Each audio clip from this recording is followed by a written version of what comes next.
inside. But here they go, on the roll, the 6 MFI-15 Safaris.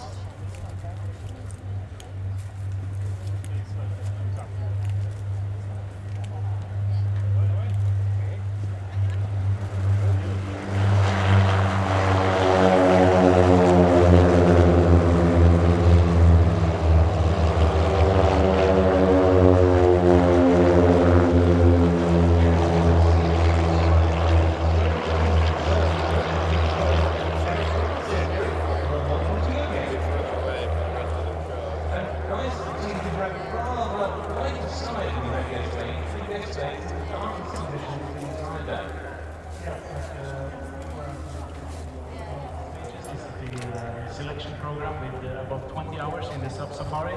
There's about 50% washout rate. Am I right in thinking that those who go on for the selection to pilot training have already undergone some pre-screening? Yes, there's intensive medical and aptitude and all kinds of physical tests before they come to us. So this is a small percentage of the total events that comes to the final school. And the Safari replaced another very familiar Saab aircraft in service with the flying. So coming in then for the first pass, tell us about the formation and who's leading it. Yeah, the leader is Lieutenant Colonel Yogi. He's an F-16 background and also been flying search and rescue in the Norwegian Air Force. He has 5,000 flight hours. They're coming in what we call a triangle or a delta formation.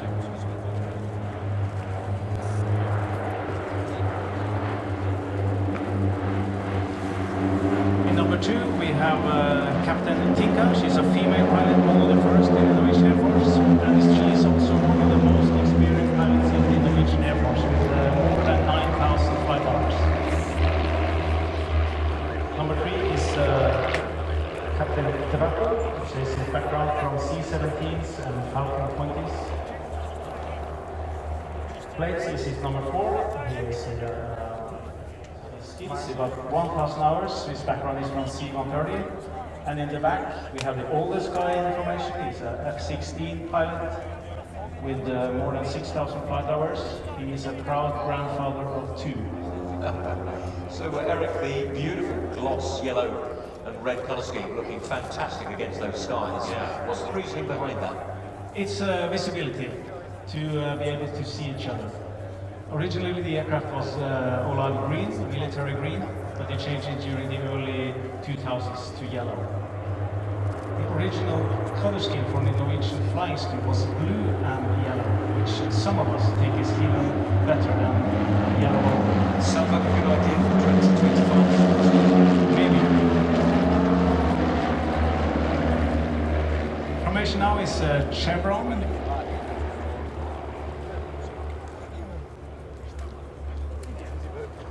And they will change formation when they turn away into the arrow formation. Yes, some say that the forward sweep is aerodynamic, gives some aerodynamic advantages. And some people say that it's because the aircraft does not want to fly that fast. The cruising speed is about 100 knots. So the other thing that appears evident with the layout of the design of the aircraft is the fact that the wings are neither top nor bottom mounted, more shoulder mounted. What's the advantage of that? Shoulder mounted wings give you a far better visibility. You can look down without the obstruction of the wing, and you can look up without the obstruction of the wing. So it's a very good feature for this type of aircraft.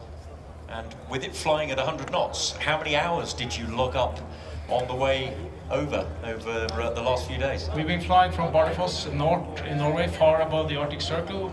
We were in a air show in Norway, southern part of Norway, about a month ago, and then we flew down here from Oslo last week. And total is about 20-hour transit each way. Wow. So possibly another 15 to get back to Bardufoss. Or 20. Or 20. Hoping for a tailwind. Yeah, we are hoping for a tail. We have the 20 knots headwind on the way here to Germany. So. Yes. We're now passing in a trail formation. And when they turn around, they're going to transfer to what we call a dart. formation. All the pilots, they are full-time instructors on the flying school. We have 2 classes every year, so the next class is starting early August, and the flying portion for that class will be starting August, September, late August, early September. And they will finish up in late November, and the next class started in early January.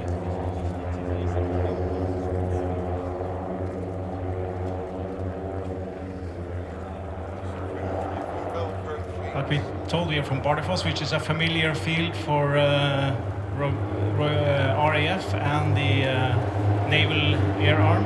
We have the Commando Helicopter Force flying Wessex, Sea Kings, Merlins since the late 60s, and for the last 20 years the Joint Helicopter Command has, they actually have their own base inside our perimeter, and they have do winter training every year with all kinds of support helicopters from the Joint Helicopter Command, or rather Joint Aviation Command. Yes, and of course it goes outside of the rotary wing specializations. The Jaguar Force used to deploy there fairly regularly, and I've deployed there with the Tornado Force in the past. Yeah, we had the Jaguars and Harriers several times every year doing their exercises with the number 1 and number 41 squad. The Chinook had the display here, they are also familiar at Bardufoss.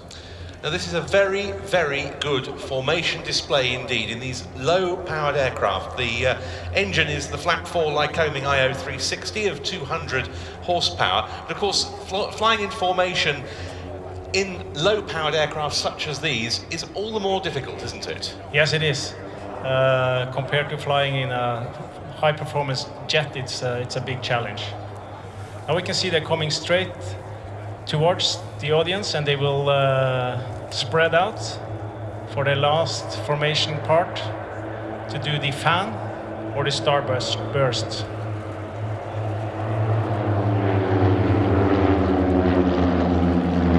And then they will come around and wave to the audience.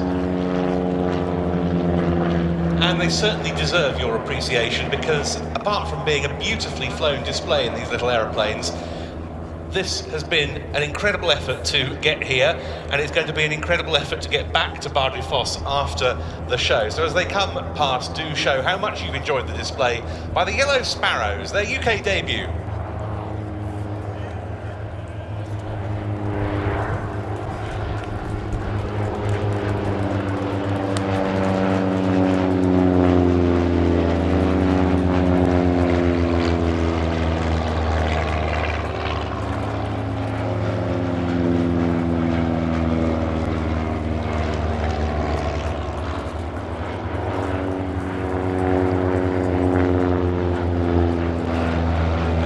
Every aircraft waving in a very slightly different way to the previous. Yeah, so we're told we can do individual waves. Yes. So another window visible behind the main canopy. Does that facilitate the fixing of another seat into the aircraft? Yeah, it's possible to fit a seat the wrong way, facing aft. So normally it's only used for baggage and gear.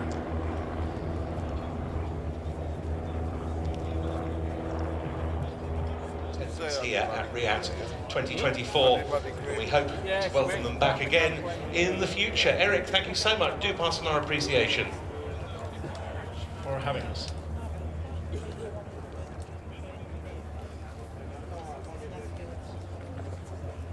Yes, the first time, not just for this team here, but for this aircraft in Norwegian service, because we've seen the Royal Danish Air Force here with the T-17 supporter variant, indeed a couple of years ago with their own display team, Baby Blue.